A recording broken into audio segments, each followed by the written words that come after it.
Imagine everything you thought you knew about, well, the very beginnings of human civilization.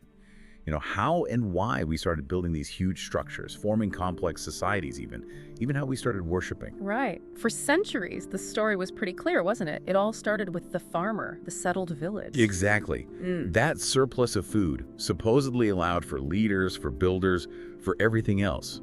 Imagine that whole picture just shifting fundamentally. And that's precisely what's happening. There's this ancient site in southeastern Turkey, and it's really forcing us to reconsider those long-held assumptions about how human societies evolved. It really is. The deeper we dig, literally and metaphorically, the more massive the implications seem to become. We're talking about Göbekli Tepe. Now, the name translates maybe a bit deceptively to Potbelly Hill. Yeah, sounds pretty humble. Right. But its significance is, well, it's anything but humble. It's a truly mind-blowing archaeological marvel, and it has profoundly reshaped our understanding of early human civilization. Absolutely profound. So today, we're taking a deep dive into the fascinating history, and maybe even more intriguingly, the unexplained theories surrounding Göbekli Tepe.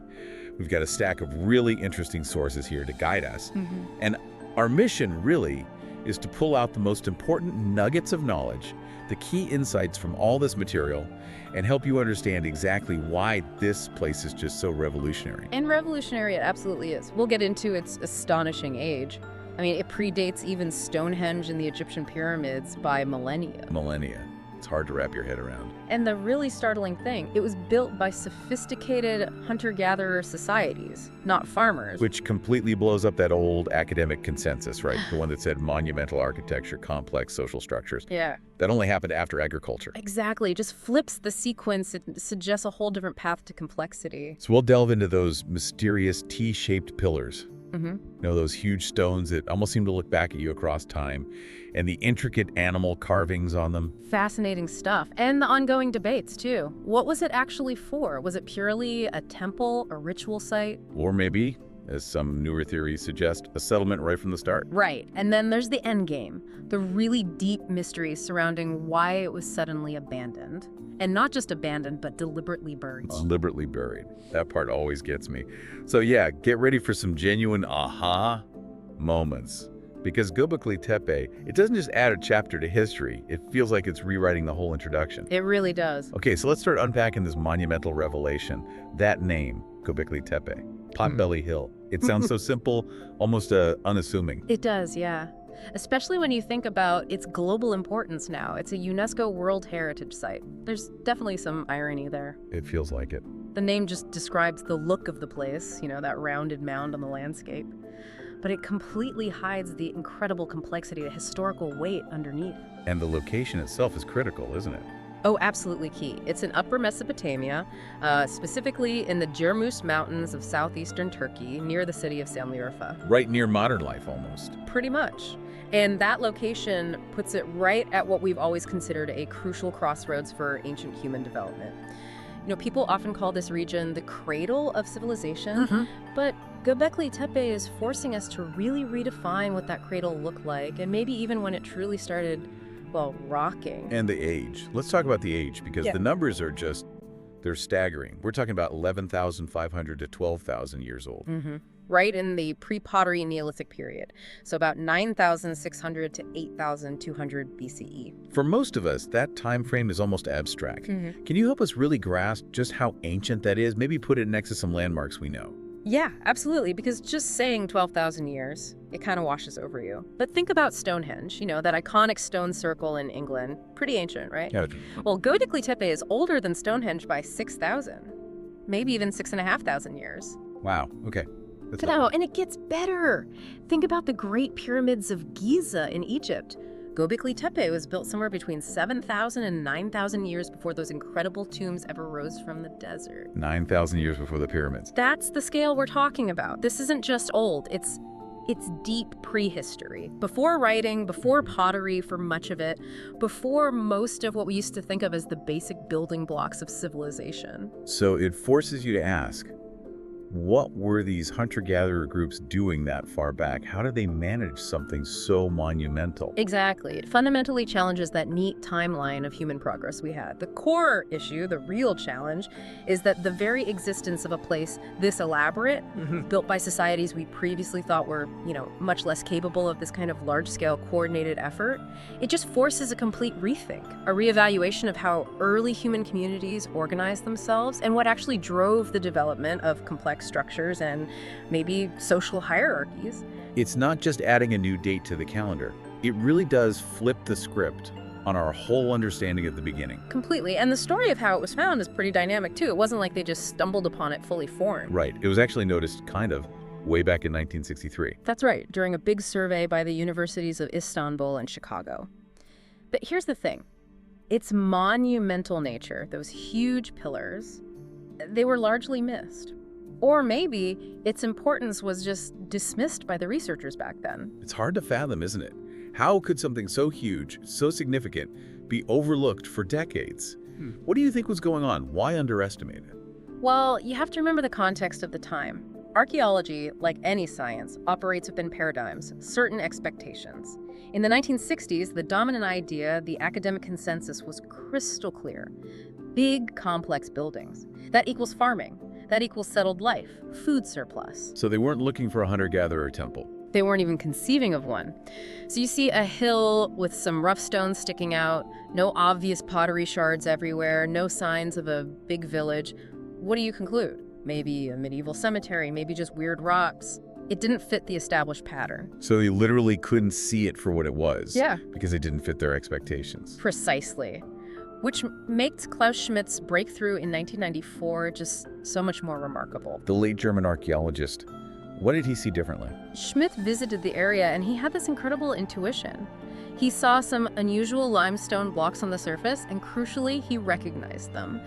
They looked strikingly similar to stones he'd seen at another nearby Neolithic site called Nevalju Shori. Which also had those T-shaped colors. Exactly. Nevalju Shori was already known for them. So Schmidt had that connection in his mind.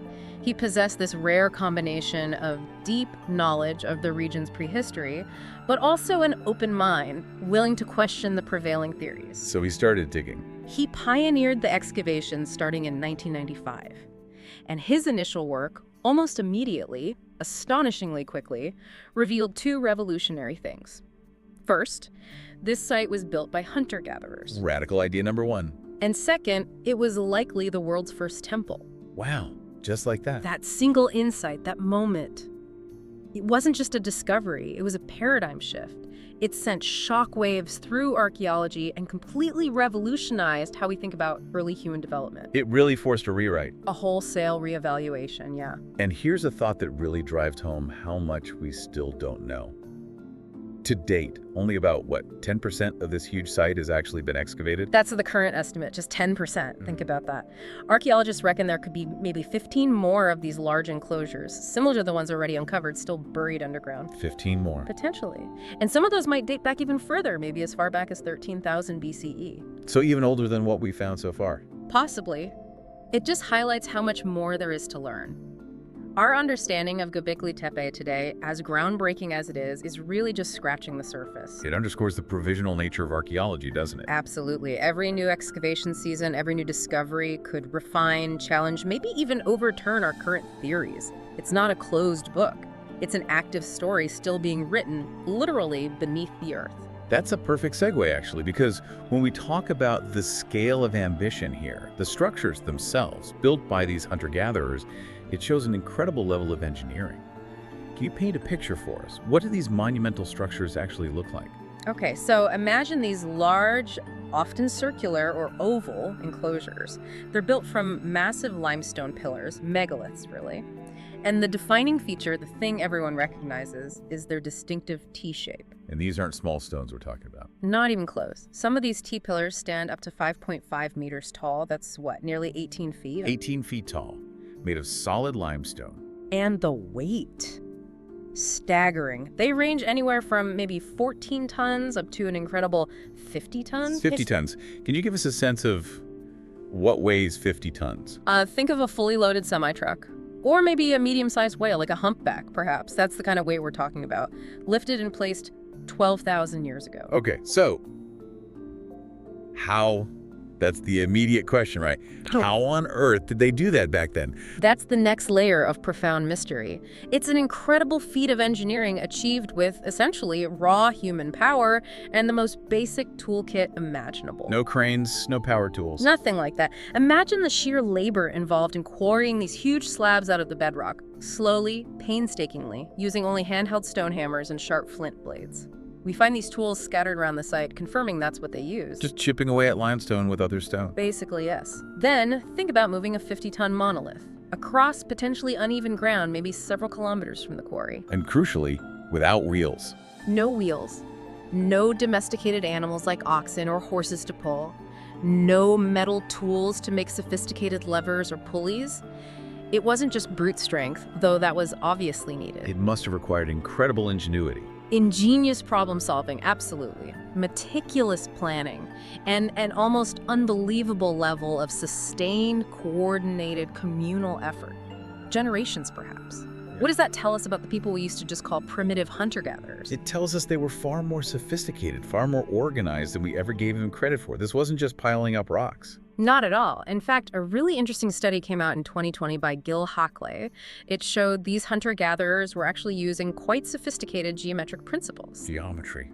12,000 years ago. Apparently so. They seem to have used an equilateral triangle as a basis for regulating the precise positioning of the main pillars within the circular enclosures, and maybe even the layout of the enclosures relative to each other. So it suggests the entire site wasn't just built structure by structure, but conceived as a single complex design right from the beginning. That's the implication. A coherent architectural plan. This level of abstract thought, of sophisticated planning, it just completely challenges those old views about the technological and cognitive limits of early hunter-gatherers. It implies a shared vision, advanced spatial understanding. And a level of societal coordination we simply didn't think was possible before farming and settled life. It suggests a different kind of complexity was already brewing. And these pillars weren't just structural supports, were they? They seem to be loaded with symbolism, those T-shapes. They're widely seen as representing human forms, right? Abstracted figures. That's the prevailing interpretation, yes.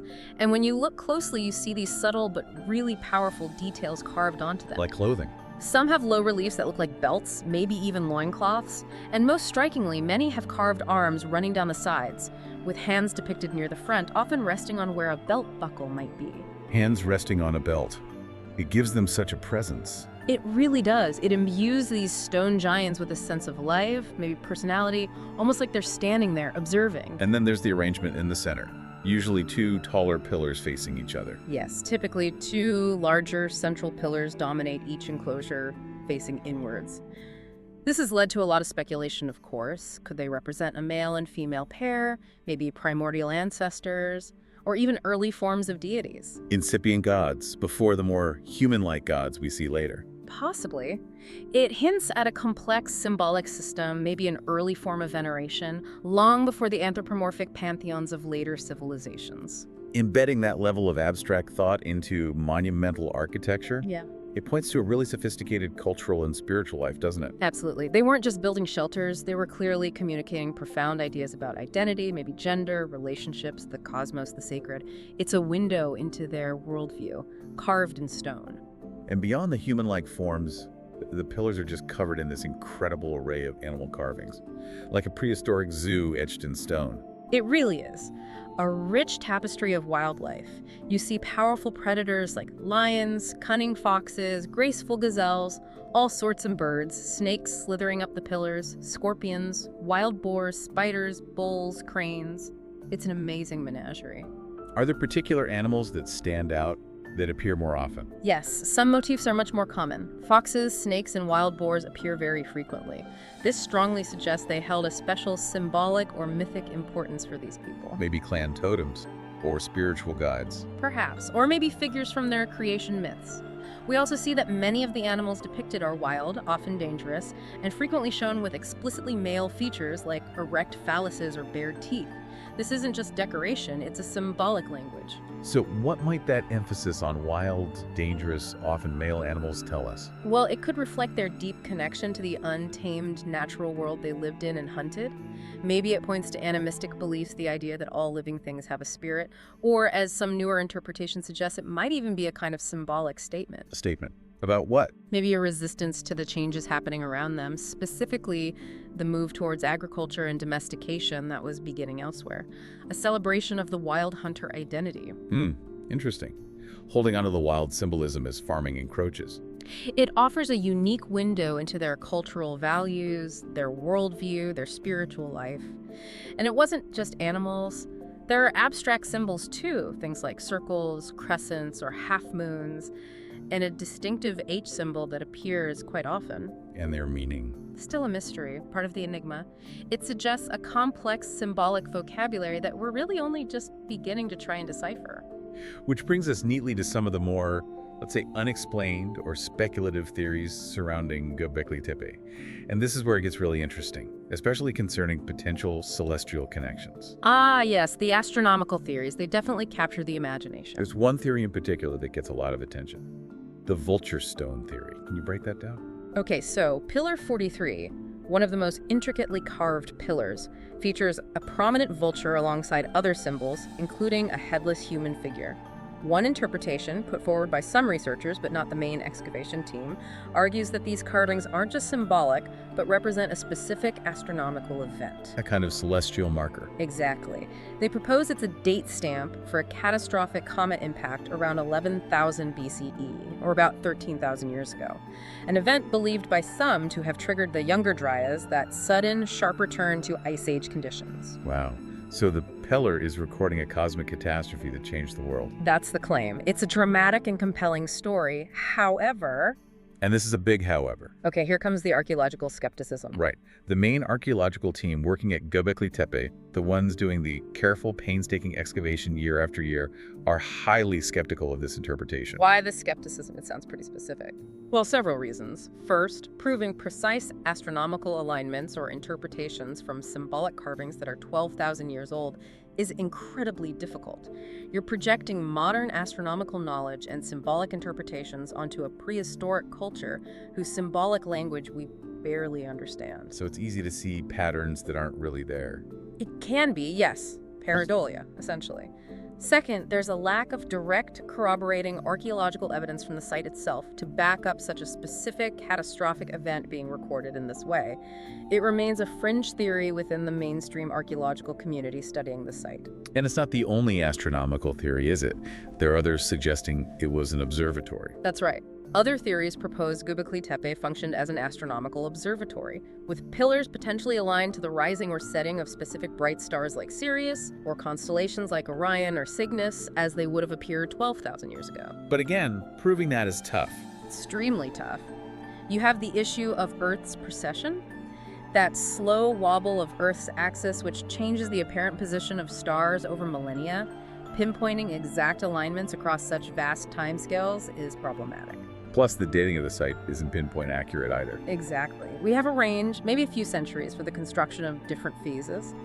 Trying to link that to a single, precise astronomical alignment is very challenging. It highlights the difficulty of decoding prehistoric symbols and the absolute need for rigorous archaeological evidence over appealing but perhaps speculative stories. Okay, so moving from the celestial to the terrestrial, perhaps Göbekli Tepe's most undeniable and truly profound impact is how it reshapes our understanding of the Neolithic Revolution itself, the very core of that transition. This is where it really hits home. For decades, the standard story, the one taught everywhere, was the agriculture first hypothesis. Right. Simple version. Humans settle down, start farming, get surplus food. And only then do they have the time, resources, and social structures needed to build big monuments, develop hierarchies, and create organized religion. Agriculture was seen as the necessary prerequisite for all that complexity. But Göbekli Tepe just throws a wrench in that entire model. A massive wrench. The archaeological evidence is unequivocal. It shows Göbekli Tepe was built by hunter-gatherers before widespread agriculture took hold in that specific area. What's the evidence for them being hunter-gatherers? When Klaus Schmidt and his team first started digging, they looked very carefully for signs of farming. They found none. No domesticated plant remains, no bones of domesticated animals like sheep or goats in the earliest layers. So what did they find? Instead, they found vast quantities, literally tens of thousands of wild animal bone fragments. Gazelle, wild boar, aurochs, that's wild cattle, birds like cranes, and they found tools clearly used for processing wild cereals but not cultivating them. Their diet was based on hunting and gathering. So hunter-gatherers built this massive, complex, symbolically rich site. The implication is huge. It's profound. It directly contradicts the traditional agriculture-first model. It suggests that complex social organization, large-scale cooperative building projects, maybe even organized religion. These things were not solely the products of agricultural surplus. Something else was driving it. Which leads us to the big competing theories about what Göbekli Tepe actually was and what it represents in that Neolithic transition. Exactly. And these aren't just minor variations. They offer fundamentally different ways of understanding this pivotal moment. Okay, let's dive into theory 1. This is the vision closely associated with Klaus Schmidt, the site's discoverer. His famous summary. First the temple, then the city. Let's unpack that. Schmidt's idea was truly revolutionary. He flipped the established narrative completely. He proposed that the driving force wasn't farming leading to settled life and religion, but the other way around. So the need for religion for ritual came first. That was his core argument. He argued that the immense demands of building Göbekli Tepe, organizing hundreds, maybe thousands of workers to quarry, transport, carve, and erect those massive pillars and enclosures. An incredible logistical challenge for hunter-gatherers. Precisely. How do you feed all those people consistently if they're relying on unpredictable hunting and gathering? Schmidt suggested that the sheer scale of the communal ritual project itself created an immense pressure for a more stable, more reliable food supply. So the building project drove the need for agriculture. That was his hypothesis. The collective effort, the shared spiritual purpose, necessitated figuring out how to produce food more predictably nearby. The temple, in effect, pushed them towards domesticating plants and animals to support the workforce and the gatherings. First the temple, then the city. Religion as the catalyst for the Neolithic Revolution. Exactly.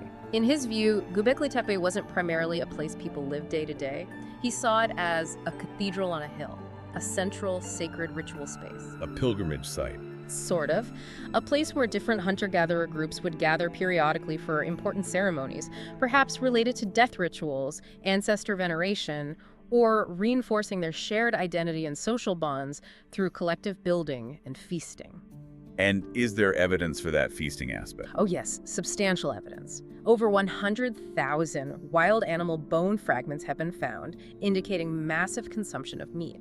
And they found these huge limestone trough-like vessels, some capable of holding over 150 liters. Wow, for water. Or something else. Well, analysis suggests they could have been used for brewing a simple form of beer from wild grains.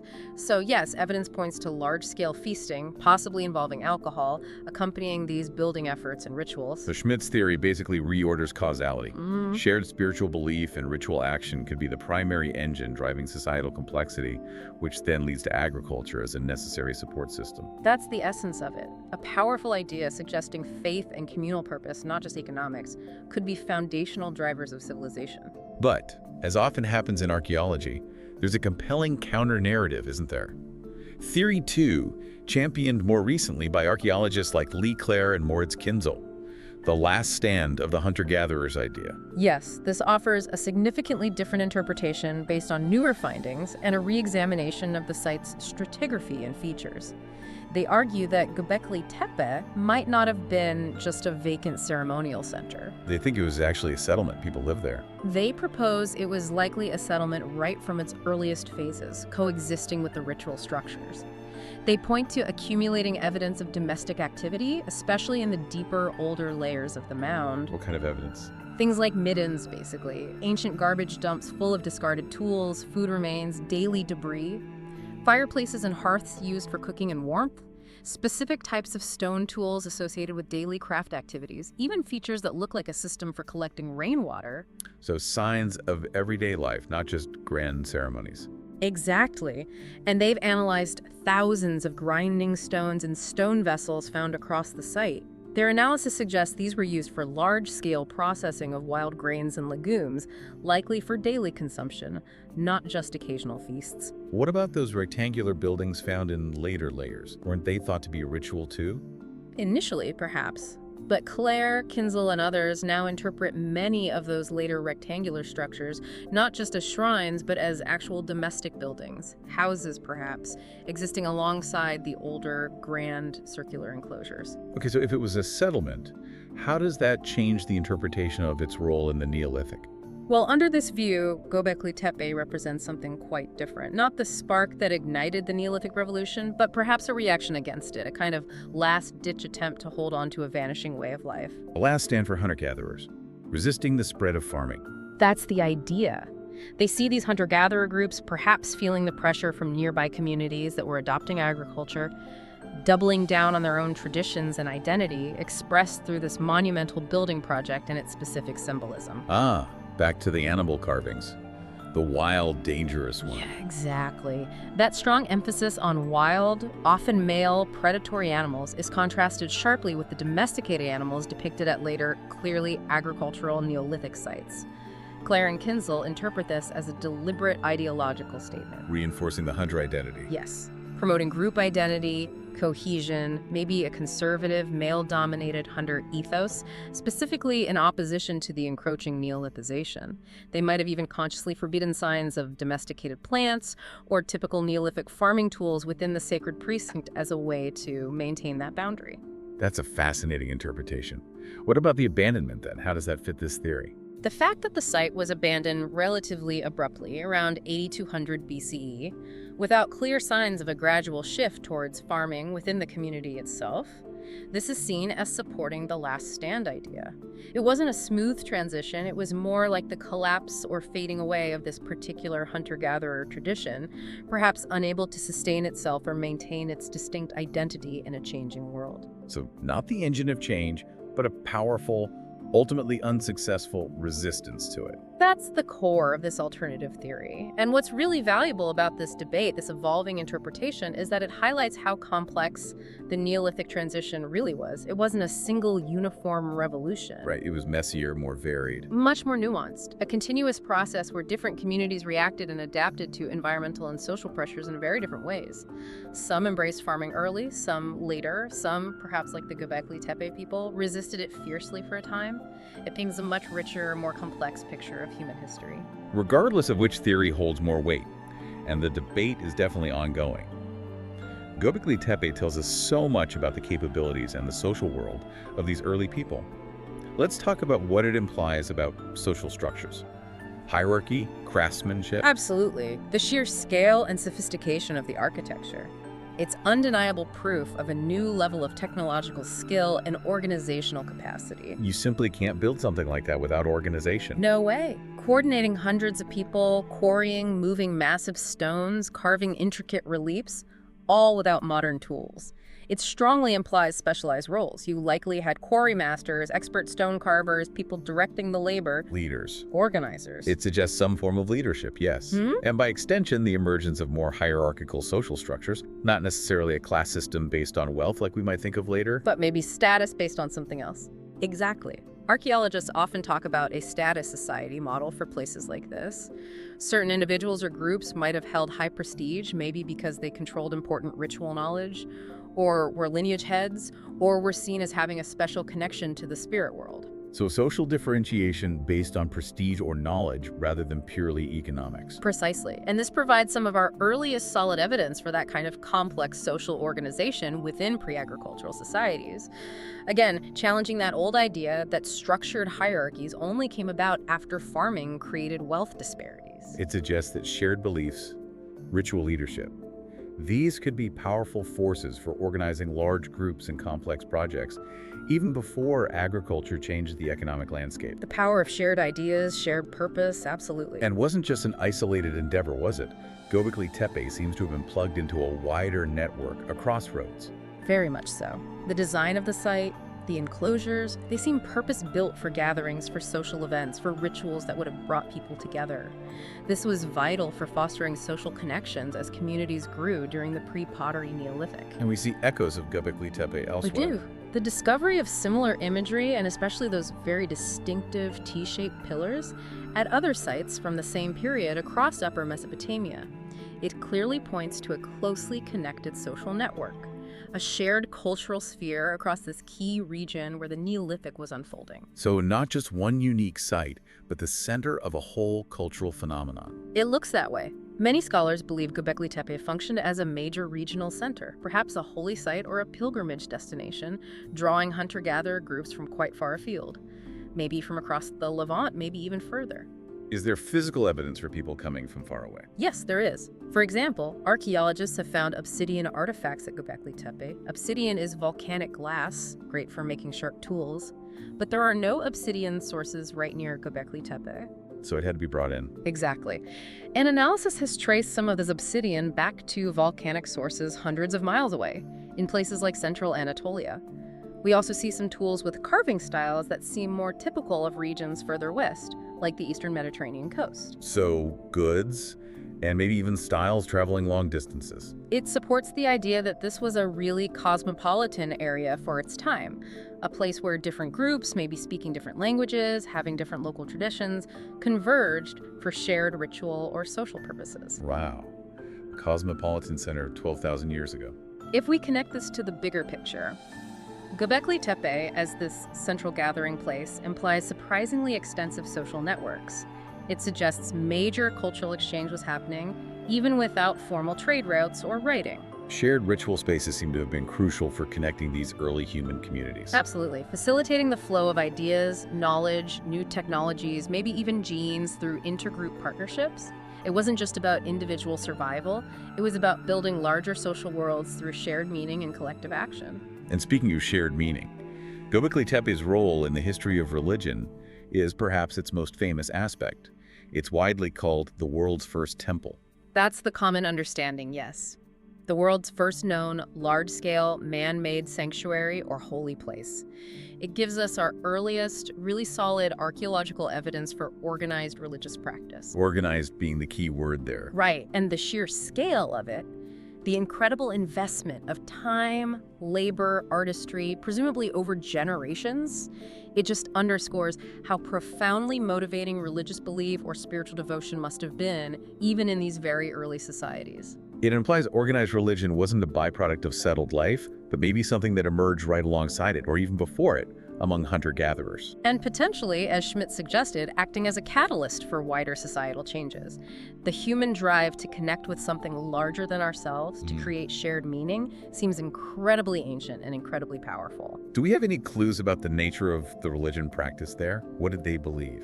That's still largely mysterious, of course, but the main theories revolve around possibilities like a funerary cult rituals focused on death and ancestors, or maybe a broader animism where spirits were seen in animals, plants, natural forces. Are there specific ritual clues in the archaeology?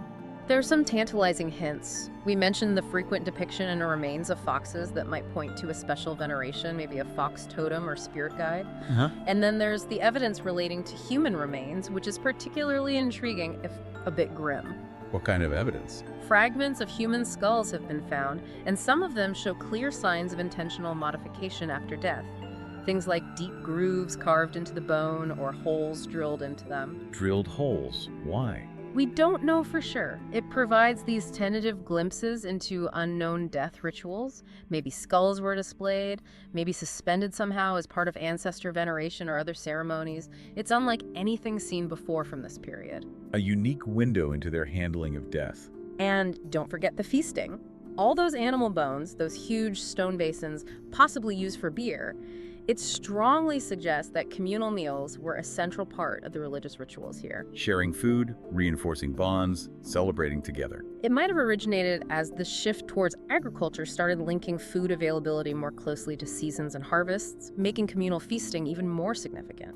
Göbekli Tepe really stands as this incredible testament to humanity's early and surprisingly sophisticated efforts to grapple with the big questions, understand our place in the cosmos, and express that through monumental building and shared ritual. It shows the deep spiritual engagement, complex thought, social cohesion. These were present very early on, maybe foundational to being human. Indeed. But then we come to perhaps the ultimate mystery, the end game. Why, after centuries of construction, centuries of ritual, was Göbekli Tepe apparently abandoned around 8000 BCE, and not just abandoned, but deliberately carefully buried? That is one of the most perplexing questions, isn't it? The site sits on a hilltop. Natural burial, like being covered by river silt or sand dunes, just doesn't make sense there. The evidence strongly points towards an intentional act. They buried their own creation. It seems so. Ton upon ton of earth, stone debris, animal bones were brought in to fill the enclosures and cover the pillars. This wasn't a gradual decay or a sudden collapse. It looks like a conscious, monumental effort to inter the site. A monumental cover-up, almost. Why? Why would they do that? That's the million-dollar question, and we don't have a definitive answer. Several theories exist, of course. Such as? Maybe there was a major shift in religious beliefs. The old ways, the old gods or spirits associated with Göbekli Tepe lost their relevance or power. Burying the site could have been part of moving on. Like closing a chapter. Or perhaps it was a ritual act of desanctification. Maybe the site's purpose was fulfilled, or it became taboo for some reason and needed to be ritually sealed off. Or maybe something more protective, like preserving it. That's another possibility, though perhaps less likely given the scale. Some speculate it might have been an attempt to preserve the site, maybe to protect its sacred power, or even hide it from others, a kind of time capsule. Whatever the reason, the act itself is profound. If we connect this to the bigger picture, the deliberate burial tells us something important. It suggests a dynamic spiritual landscape. Sacred sites weren't necessarily permanent fixtures. Their meaning could evolve, fade, or be intentionally transformed. It points to a sophisticated understanding of the sacred, maybe even its life cycle. Perhaps. And a conscious decision-making process about the fate of their own monumental creations. They didn't just walk away and let it crumble. They actively participated in its ending, sealing its secrets, and leaving us today with this enduring mystery. So to recap, Göbekli Tepe really is this unparalleled archaeological marvel. It's fundamentally reshaped our understanding of early human history. Absolutely. Its incredible age, its monumental scale, built by hunter-gatherers, it just directly challenges that long-held assumption that complex society and big architecture had to wait for farming. We've seen the evidence for sophisticated planning, the intricate art hinting at this rich spiritual life. And that compelling argument that organized religion, complex spiritual practices likely emerged before settled agriculture really took hold, maybe even acting as a driving force for it. And the ongoing debates about its purpose. Was it the first temple igniting change? Or a settlement resisting it? They just add layers to its significance. Each theory pushes us to look at that pivotal Neolithic transition in a new, more nuanced way.